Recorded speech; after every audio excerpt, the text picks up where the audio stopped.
Good morning, everyone. Welcome back to the Schwab YouTube coaching channel. It's our Christmas Eve edition of Trader Talk in today's market. I'm your host, Kevin Horner, joining you from a beautiful Denver, Colorado, an unseasonably warm Denver, Colorado. Today, pleased to be joined by my friend and fellow Schwab coach, Mr. Brent Moores. Good morning, Brent. It's great to see you. How are you?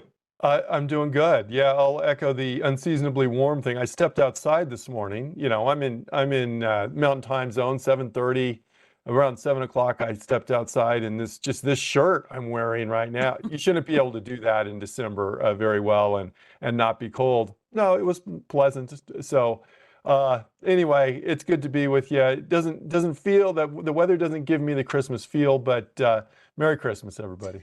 Yeah, exactly that. You know, it's funny. My son said something similar. He's not a big snow fan necessarily, and yet he noted it doesn't feel like Christmas. This Yeah. must be what it's like in California every Yeah. year. So, but nonetheless, we are still here to get underway and take a look at what the market's up to on this half day. Remember, the market will close early, 1 p.m. Eastern, and then we'll kind of try and set the table here, at least for that half day, as we look toward the end of the year with all of you. So take a minute and say hey to Cameron May there in the chat. He'll get to comments and questions that Brent and I are unable to, but you know we'll keep an eye on what's going on in there. Happy to hear from you and engage with you in our discussion. So please feel free to post in there for the duration. Remember to follow the three of us on X, Cameron May, CS, Brent Moores, CS, and Kevin Horner, CS. Easily the best and fastest way that you can engage with us coaches when we're not hosting classes for you here on the channel. So we try to reply to anything you ask of us and give you some insights where appropriate. We would love to hear from you there on X. All right, let's get to our disclosures, and then we'll dive into things as we do. So please remember that our discussion here is exclusively informational and educational. We do not make recommendations. We do not endorse a specific approach to trading the market. We do, however, discuss technical analysis here. As we do that, we're just reminding you of concepts and strategies traders might choose to employ.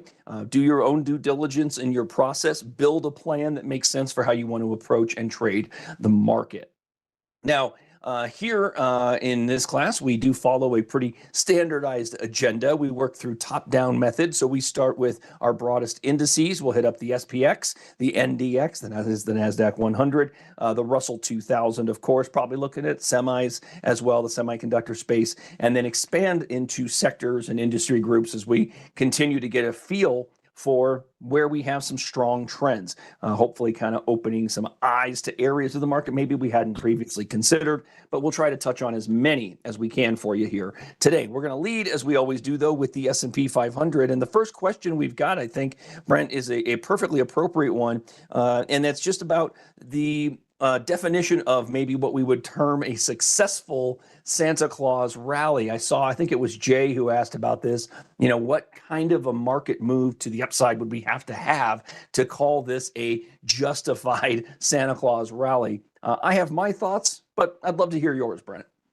Well, that's a good question, Kevin. I've never really thought about what would make it a successful Santa Claus rally. I think, and you may have the numbers on this, Kevin, I think on average, the rally has been in the order of like 1% or something like that. Okay. And so we're talking about the last 5 trading days of the year, plus the first 2 trading days of the next year. And so that's what we're looking at. In this case, I would say for our particular year, breaking that to new all-time highs. We're right at it. We're right at the high.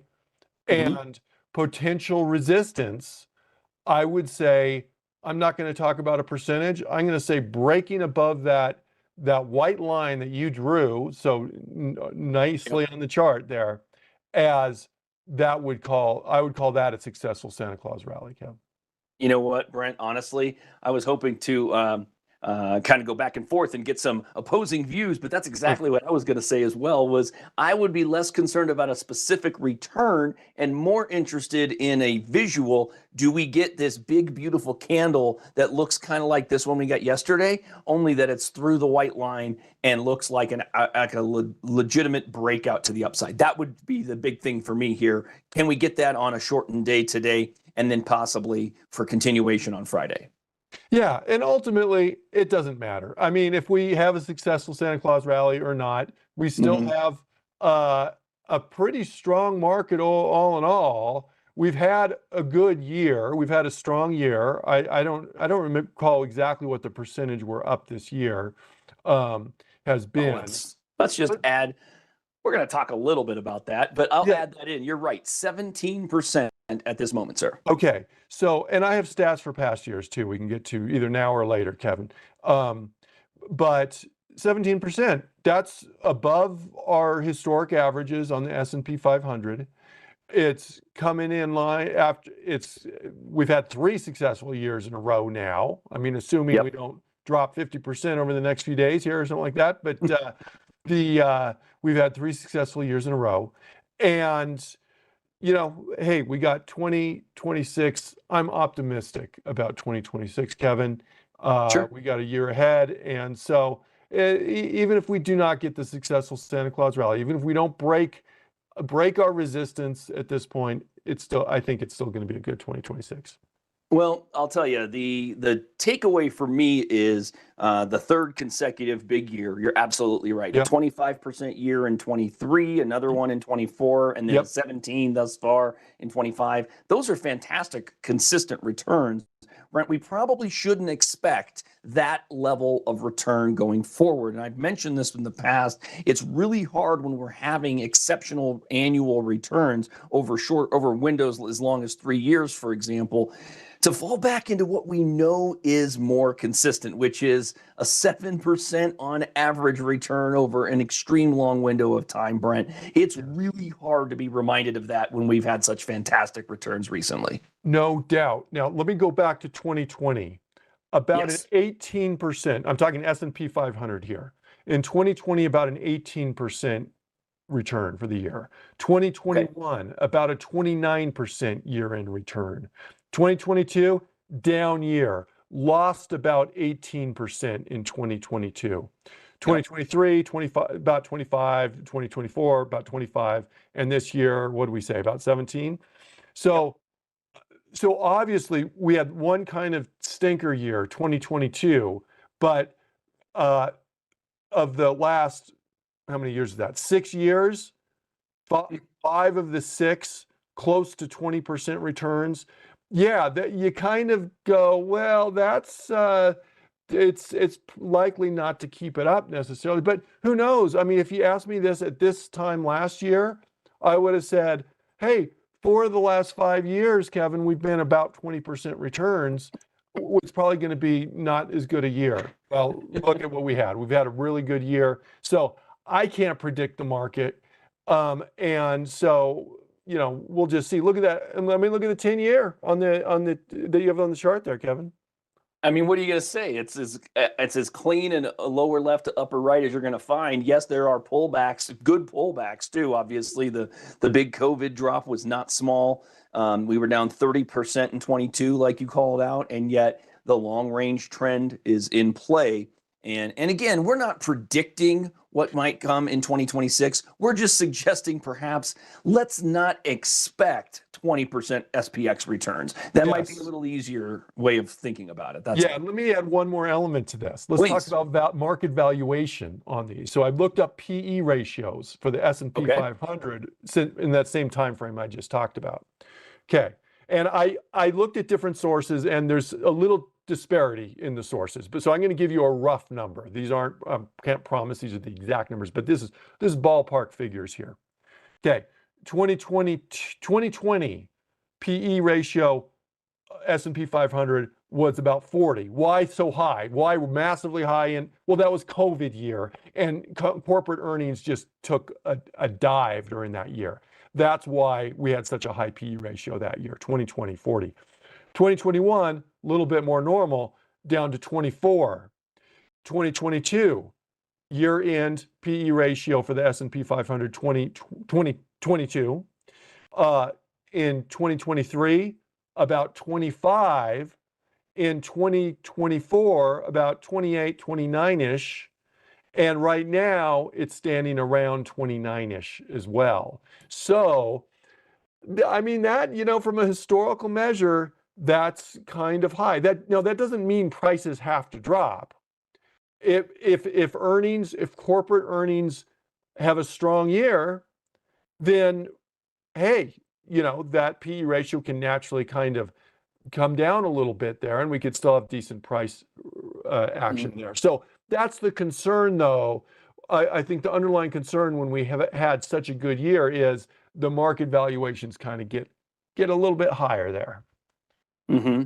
And the truth is, Brent, that's kind of the cycle, right? That's the way we work in cycles. When we have high levels of PE, it's the times we typically see price action reverting and pulling back, which lowers those price to earnings ratios, of course. And when the truth of the matter is, Brent, the reason we've continued to see them pushing to the upside that we have from the SPX, the NDX, is that we're following the earnings lead. It's not like we're moving up here on hope. There are actual dollars and earnings detail validating these price levels. So if we were to look at a chart of expected and delivered earnings, we would see a very similar uptrend to what we're getting out of the S&P 500. Yes. And I don't have the stats for it, but you could use forward PE ratios as well. And that would give you a little different picture there, because that would kind of take into account what people are anticipating for earnings growth in the year. But, hey, we just had a pretty strong GDP number yesterday. And so, there's some Christmas cheer out there in terms of the numbers. In fact, when I said strong, very strong, surprisingly, not a little beat on that. So that's maybe a kind of a positive sign looking forward for 2026 as well. It's good. It's a good point, Brent. In fact, that was better than 1% better. Granted, I think some of the spending was in healthcare specifically. That was where the biggest increase was, which does kind of make a little bit of sense given what we're policy-wise, what we're talking about as it relates to healthcare. So healthcare becoming more expensive, that doesn't really surprise us. I would maybe feel a little better if that GDP number focused on spending in discretionary spaces. That would tell me that the sentiment of the consumer was maybe a little healthier. That said, we'll take a good number in that way any chance we can get it. Now, Brent, as I move over to the NDX here, we're up almost 21% in the NDX on an annual basis, but the trend is a little weaker in the most recent period. Yeah, I'd agree. But we still have the issue of the resistance. And the chart looks a little bit different. Here we can potentially break through in a little while. I don't know when our most recent high, that actually wouldn't be the all-time high on the NDX, which you could see back in, when is that, October, I think. Yes.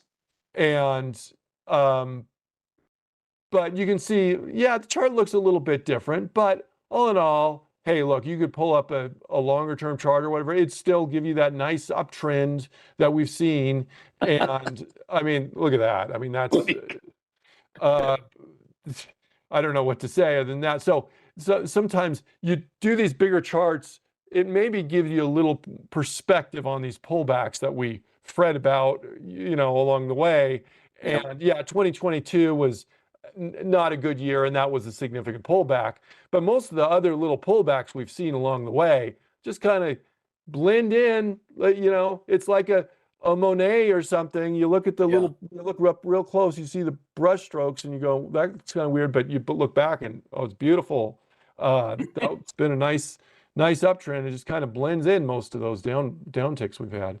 You're so right, Brent. And I'll tell you, it's exactly why traders look for pullbacks, right? You get them in the longer trends, and those pullbacks are opportunities to deploy new money, whether you're a longer term trader and you do that on your weekly chart, or you look at it from a shorter term basis and you find pullbacks to the 50-day moving average to be your opportunity. It's precisely why watching these patterns and looking for your pullbacks, expecting or anticipating pullbacks, it's why we consider them and why we want to always be thoughtful about what might be coming here. Where might we find resistance? Where would this possibly show us some continuation? In this case of the NASDAQ, clearly through the red line on a close is going to be a bullish validation of the current trend and likely implies more upside from there. But obviously, we still have to get through that level in the short run.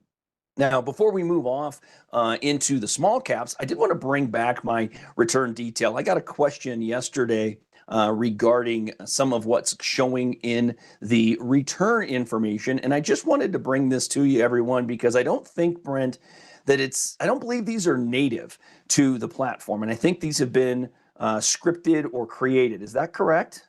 I believe that is correct on most of those there. Yeah, those are scripted, that return data thing. So I don't know if you, and yeah, that's someone put a lot of effort into creating that script. Very nice. And so, yeah, if we could share that, I'm sure people would love that. Yeah, so that's actually what I'm going to do is I'm going to, in fact, that was Ken Rose who grab that, just clicking share here. Ken Rose created that script, it looks like, maybe. That's exactly right. I can see it right there, Ken Rose. That one's been around for a while. So this is really helpful. But I just wanted to highlight and show everybody what it offers us here and I'll load this here for you all, put it in the chat. Remember that our scripts aren't guaranteed for timeliness or accuracy, but did want to have that in there for y'all because I had some of these good questions about what are we showing in here? What can we show? There's a lot of opportunity in here, everybody, including things like, not just the year-to-date return or month-to-date return, but also details like, how many stocks in the S&P are above a given moving average, and which of those moving averages would you like that to be? In this case, it's the 200-day, but we also have some things in here as well, like where are we in the range of the last of the annual return or the 52 weeks, that kind of stuff. So there's some really great detail that can be added here and customized to your color preferences as well. I'm using gray, but if you wanted to, maybe not this week do I want to be in all orange anymore, but just to give you an idea, there you go, everybody. You can make these alterations, these customizations on your own, of course, and they can be really helpful for you, can't they, Brent? Absolutely. So that's why you got a platform that's customizable. And there's, whether it's this script or other scripts, as you watch different webcasts, you'll see little modifications you can make to the platform. And some of them are scripts. There's other modifications you can make just to, just the mere fact you can change whatever columns you have showing on the watch list on the left there. Make it your own. Everybody's different in terms of what their desire is in terms of trading, and that will only help you out with that. Yeah, that's the truth. I mean, we're just trying to give you every bit of detail you want, and hopefully they're helpful. Like I say, customize it, keep the details you want, put them where you want them, color them the way you want them, etc. So lots of great customizations available here in this platform. Now, Brent, let's look at the small caps here. I've been talking about that 20-day. I think you can see why. I was kind of pleased by what we got out of yesterday's candle. And excuse me, I'm thinking 2 days back. It was the Monday candle. I'm going to lift this line. So I had what looked like a fantastic break, and now we're just kind of breathing after the breakout, aren't we? Yeah, and probably not a surprise after you get the big run up. We're still holding the 20-day, and we've held that for a little while.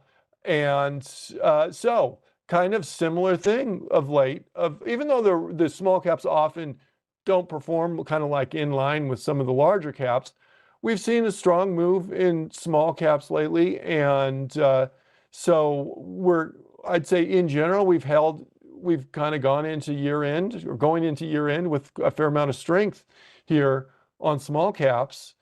And so there you go. I mean, we're holding that 20-day. I think that would be a key measure for us here. I think so too. And I'm going to try and take away from this bit of price action. First of all, the grab of the 20-day right back here. We had those big, beautiful, those 3 soldier day, right? Where we just went boom, boom, boom, 3 days in a row, caught the 20-day. We came back for the test right here. We're above it. The structure here that stands out is the break of the flag. And this is what I think a lot of us traders have trouble remembering. And that is that the break of the flag is not necessarily required to immediately continue to the upside. We have, in fact, broken the flag, and we are outside of it now for 3 days. Brent, from a standpoint of the trend, the fact that we're out of that flag portion and holding, not necessarily rallying with conviction to the upside aggressively, but just as likely those 3 days outside of the flag are just as bullish as it would be if we were just sprinting to new highs. It's the confirmation. When we're looking for a confirmation of a break, whether it's a flag or just a horizontal resistance break, very often we'll look for, hey, just some time spent. And the reason we say that is very often you'll see a kind of go up intraday and then test it, is what we say. We test it and then it fails the test and it breaks back down. But when you've been over 3 days, that's kind of like confirmation that it was a valid breakout. Now, valid breakouts sometimes change and things can reverse themselves. But in terms of how I think most traders approach it, when you're looking for a breakout to the high side or the low side, when we're talking about a support break, if we spend time below it, 3 days below it, or 2 days or 4 days, or there's not an exact number there. That's just a confirmation that it's holding. That's a nice strong one. So we'll see, and it'll be kind of interesting, Kevin, through the end of the year. We have more days off, lower volumes. I don't know. That doesn't necessarily mean price action won't move during that time, but with lower volumes, how's that going to affect the market as a whole here going?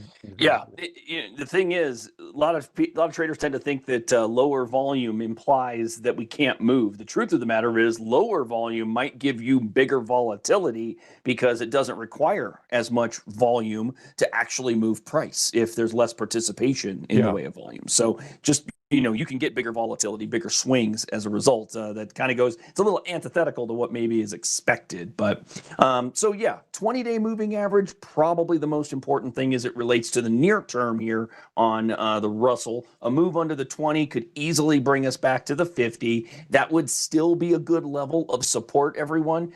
We've actually had some action in that range previously, so maybe keep an eye on that. I could put a line there too, and it would look something like this. So that could also act as a zone of horizontal support. So just to keep some levels in mind for you all as it relates to the Russell. A quick peek in on our yield situation.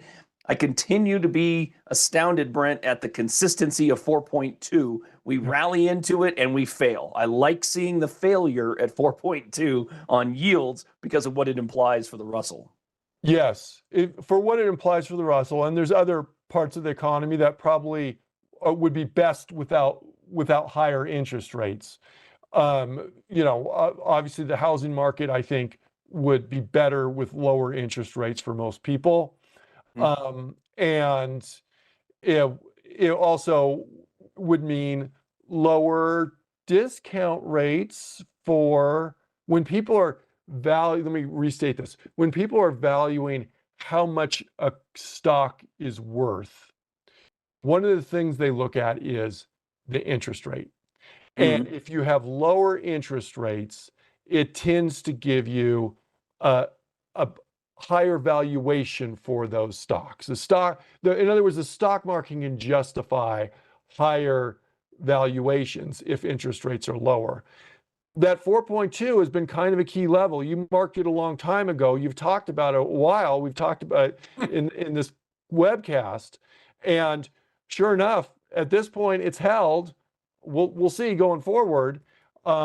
We have a range. We have a channel. We're kind of at the upper end of the channel, but we're still held. And even with some more positive data, I mean, yesterday, that GDP report coming out could certainly have pushed up yields a little bit here on this, but intraday they kind of spiked a little bit, but when all was said and done, not really. Yeah, I have to admit, as we just talked about with the Russell, the fact that we are above the downtrend line and holding the 20-day is still keeping me a little bit at bay here because the implication is now that maybe we have a chance to see higher rates. Again, we're beaten back from 4.2, which is fine, but the fact that we continue to see this kind of squeezing a little bit means we're going to get a move one way or the other, Brent. We're either going to move upward through 4.2, the 42 level here, we just moved the decimal, by the way, or downward through the 20-day, which Yeah. would obviously be beneficial and more of a tailwind for the small caps in particular. So that's what I'm seeing. I imagine you're seeing it similarly. Yeah, both things can't hold. You're Yeah, right. I mean, they're exactly. converging lines. So one, That's right. it's got to go one way or the other. And those of you who think, I know I've said this in the past, I think it's a little weird to use, moving averages on an interest rate or a resistance line on an interest rate. Keep in mind, the interest rate is just going to be the inverse of the bond itself. Mhm. And so if you're more comfortable with that, you could do that. It would just be the opposite. It would show it below the 20-day moving average instead of Mhm. above the 20-day moving average. I think also the reminder is why these rates move. Let's just make it Yeah. as simple as possible. Yields will move up in scope, right? Moving from where we are at 4.159 right now, we would see yields increasing with the selling of U.S. Treasury bonds, Yep. and we would see yields dropping with the purchasing of U.S. Treasury bonds. And with that in mind, why would we be seeing selling that would lead to higher yields? Well, we might if there was less confidence in the U.S. economy broadly. And think about not you and me buying bonds, Brent, but your sovereign nations internationally that lose comfort with the U.S. market or the U.S. economy. That would potentially lead them to sell those notes, and that would lead to higher yields. There's a lot. Yes, that's a huge reason why people would have less interest in buying U.S. debt, less Yes. confidence in the U.S. Other reasons to buy for less reason to buy U.S. debt is perhaps inflation. Hey, if you think buying a fixed income asset that's paying 4% or whatever is if you think inflation is going to run much above 4%, or let's just say inflation is higher, it makes it a much less attractive investment if you see inflation rates going forward to lock yourself into a 4% rate. And therefore, fewer people are going to buy it. Bond prices will go down, bond yields will go up. Bingo. So I always like to revisit some of that simple view as just a reminder of why we watch these details. All right, so we need to understand, what is the makeup, what is the component, what is leading this, and why would this be moving, and maybe what the implications could be. So hopefully that was helpful, everyone. We're going to move to how about the transports, Brent? We've been keeping an eye on transports because we continue to hang out at the upper range up here, man. This is not terrible in any way. No. Brent, I have it drawn in as a bit of a flag. I'm going to lift that a second. Really, I think this is more like a bull. Our guy Cameron kind of calls it a bull flat, right? Where we just kind of go a little bit sideways. The flag doesn't show a downslope to it, more just like a leveling off. But the 20-day is catching up here. This looks like it's a potential to break out. Yes, and a lot of what you said before, what we were looking at, the rut, I think, where we broke the flag when we had it kind of more of a diagonal, it's held above it. It's just kind of consolidating, it looks like. So yes, we have a resistance above us that at some point we're either going to break that or we'll go below the moving average. But it's a bull flag is not a bearish thing. And the broader implication is the bullishness on the transports, according to at least a large school of thought here in the trading community, is very bullish for the rest of the market as well. Indeed. And Brent, what is it about that though? It's the transports in particular. We like it when transports are in a leadership situation here. And in our case, it's got a lot to do with obviously the big three that are the transport, the legs of the stool, if you will. So I'm going to go back into my day. This is the weekly look. You can see where it levels that we saw most recently back in November of last year. We would love to pop through here. But I was going to expand on this, Brent, from the transports broadly. Let's look at the stool legs here. How about air specifically. Look at the airline stocks here, Brent. That pattern looks a little familiar, doesn't it? A huge move to the upside and a flag out, right? Something similar is happening in the truckers.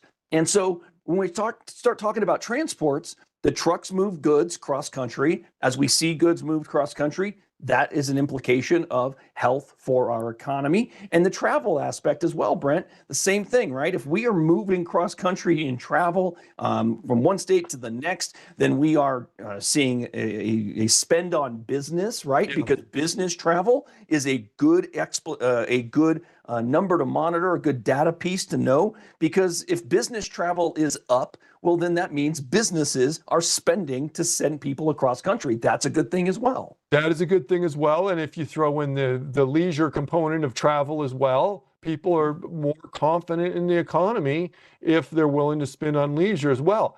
It makes me wonder, Kevin, how much the price of oil is perhaps helping this situation, because all three of those things you just mentioned, trucking, airlines, and travel, benefit if oil prices are lower. And you can see what the trend on oil has been. A lot of us, you probably drive by the pump around town and hey, this is actually not too bad right now.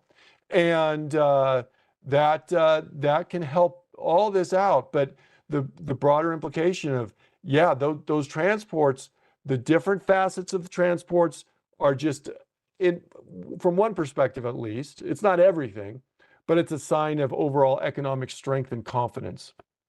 Yep, that's a great reminder here. This is a very interesting chart to me, Brent. I mean, the move off of 55 seemed like such an obvious level for a bounce over the last year plus here, right? I mean, we're going back for about the last 9 months, I guess.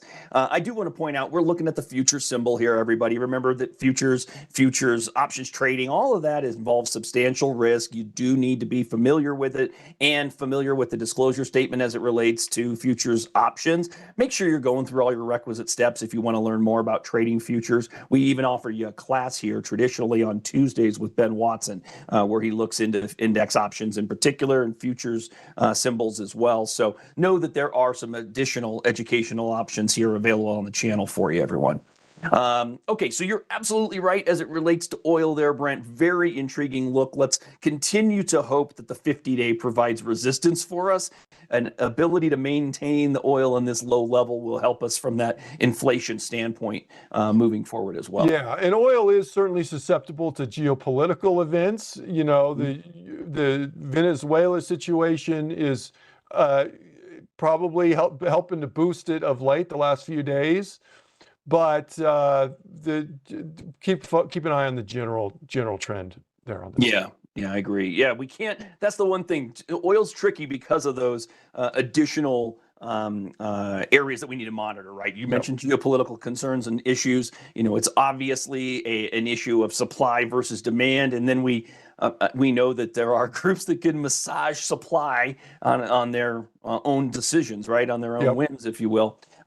So yes, the health of the international economy and the need for oil is part of that, but just as much is the willingness to pump more, right, as they need to. So, all right, Brent, let's look in the semis. Our leader on a pretty decent basis this year. Let's look at the return detail there. What is the number? 43% for the semis this year. Not too shabby, sir. That looks a lot like the NASDAQ chart, though, doesn't it? Yeah, I mean, 43%. That's a lot. And so that this, it's kind of a layering that the semis tend to be more volatile than the tech. Tech tends to be more volatile than like just the S&P 500 as a whole. And when I say volatile, when things are going well, they tend to lead. But when things are going bad, you tend to see worse returns on these. But right now, obviously, hey, with the economy changing, AI, you can think of that. Obviously, semiconductors are kind of in focus. We look at it I think you look at it pretty much every day on this webcast here, Kevin. Yeah. And lot of strength. We're back above the 20-day here. And so I don't know what to say. It's still looking bullish overall right now.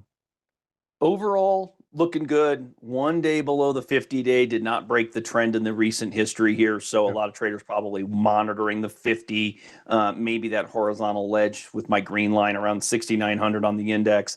We're certainly nearer the highs than we are the lows.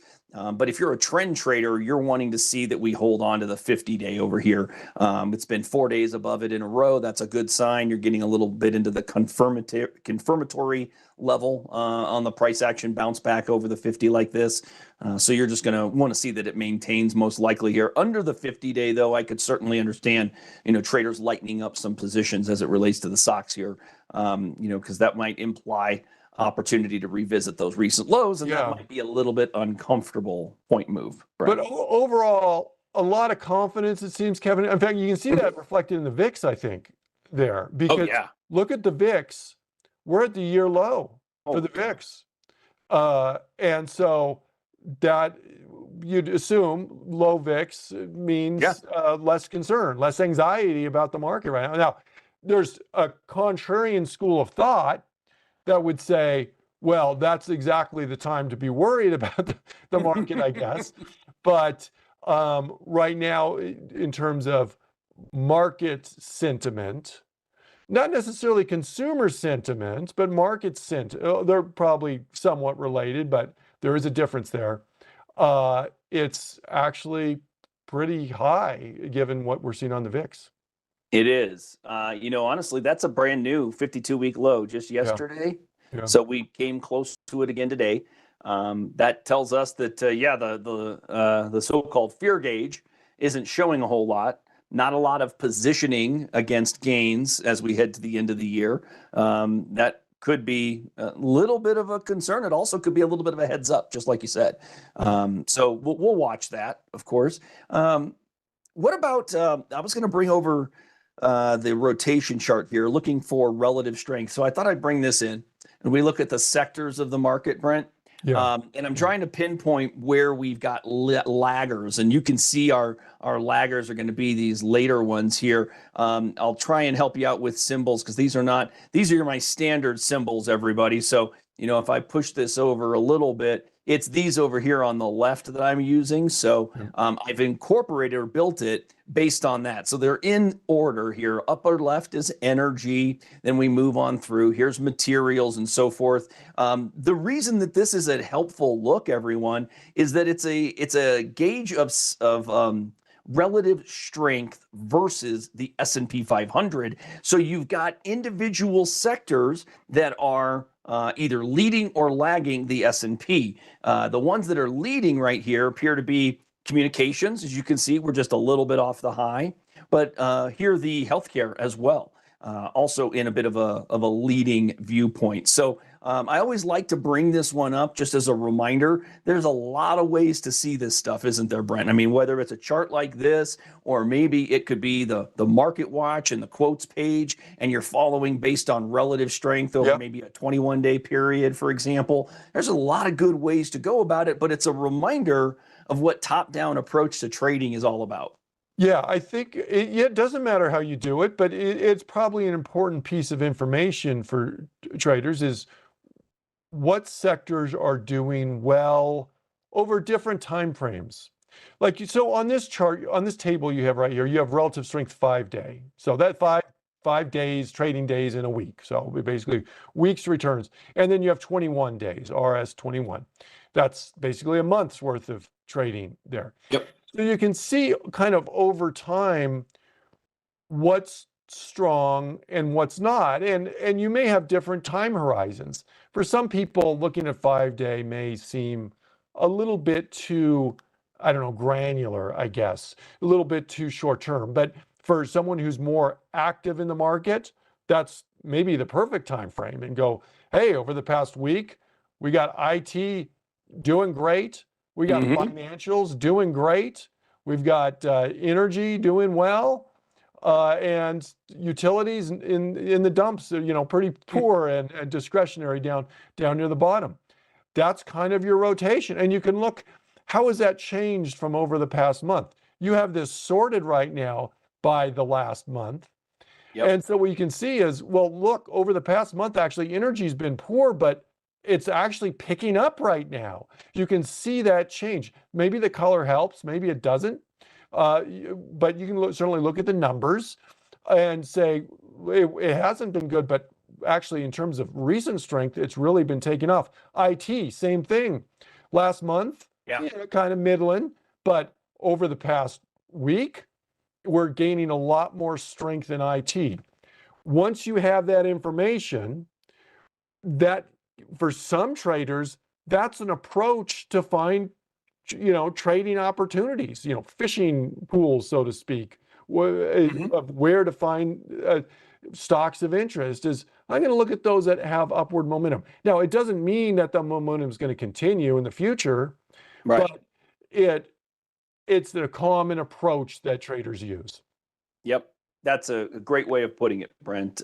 We don't know that it's going to continue, but by looking at it, checking it on a week-to-week basis, can give us the insights we're looking for. And really, it might just decipher what you already see in the way of your charts, everybody. Sometimes you just need to see that data presented differently, but there's not a whole lot of difference here from just looking at the charts, monitoring for higher highs and higher lows. If you've been watching my shows here, my Trader Talk segments, we've been paying very close attention to these leaders, financials in particular, financials breaking out to the upside. We've been talking about this, Brent, as you can clearly see, moving through a highs here, creating a bull flag, breaking to the upside. You like to see that. We saw the same thing there with industrials, breaking the bull flag, moving back to the upside. Where else are we getting it? Communications off a little bit today, but a throwback to the test of support and getting back in above the 20-day now. So yeah, there is a lot of ways to go about it, but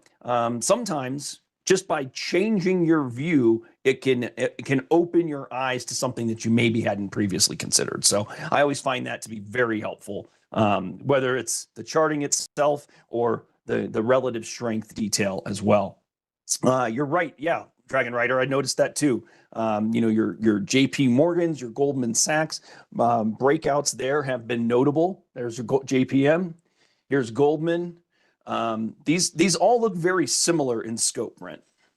Yeah, well, and you get that within industries, and just a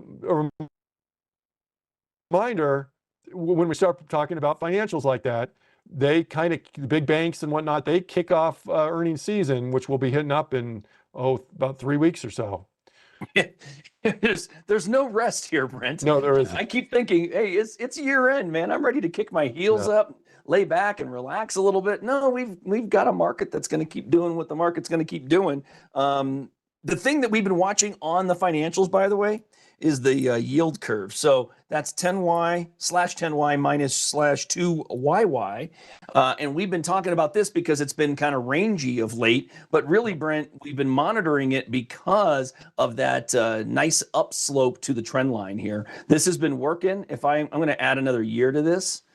But, this is clearly an uptrend to the yield curve, and that bodes favorably for financials. It absolutely bodes favorably. In fact, I did a X post on this, a video about a week ago or so, and just showing the correlation between the yield curve and I think I just used bank stocks, but you can consider it to other financials as well. Insurance companies would have a similar profile there, and just remember. So this is the difference between the long end of the curve and the short end of the curve, and so banks tend to loan out at the long end. So they at the higher interest rate, they're receiving the higher interest rate, and they tend to borrow at the short end. So they borrow money themselves at the lower interest rates. When you have this steeper yield curve, it tends to benefit financials, and that's why. Well, that's a strong reason why financials have been doing pretty well. Excellent stuff, Brent.